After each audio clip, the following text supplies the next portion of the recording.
question is, how can we be free from suffering? And often the word dukkha is used to describe that. And for me, what's meant by suffering most of the time, for most Buddhist traditions, is that we know that the world as it is not the same as the world as it should be. You might have a different idea to me about what the world is like and what it should be like. But for Buddhists, we all experience the difference between those two. We grieve that difference and we suffer because of it. So how can we no longer grieve is another way of phrasing that question. How can we alleviate suffering for ourselves and others? And so the Eightfold Path, that practice of developing skills, is always to be seen through that lens. Right view, skillful actions, right understanding, right vocation. These are all really about how can we alleviate sufferings. And so they're not rules or laws set by any god, because for most Buddhists, there is no god and there are no gods. For Tibetan Buddhists and some, there are deities or gods in a sense, but not like the Jewish or Christian or Muslim sense.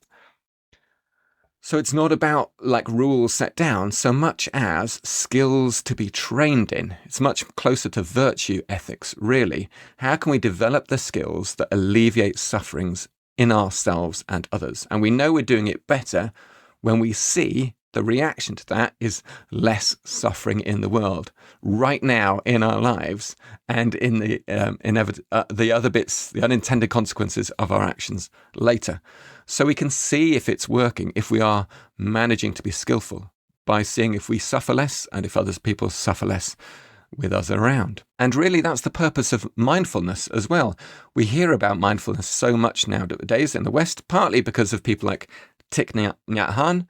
Thich Nhat Hanh helped to get us to think about mindfulness so much in the West, but it's been co-opted by HR, by businesses, by all other religions too, as a way of being peaceful, of calming your mind, as a way of being able to focus better.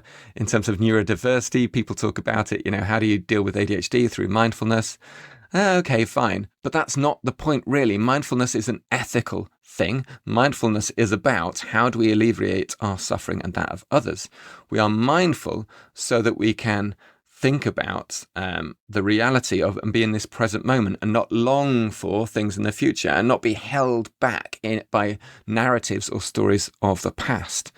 Because we suffer when we are stuck in the past. We suffer when we are controlled by ideas of the future. But when we are fully present to the present moment and recognize that it is passing, that it is temporary, then that alleviates our suffering.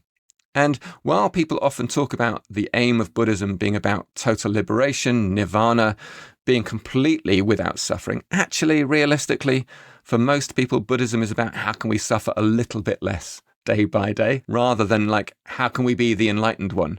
Let's be real about it. We're just looking for less suffering. Please do like, subscribe, and check out my channel to find more videos, mostly on Buddhism and liberation, but for people of faiths and all faiths to explore what it means to ask big questions and find your own answers.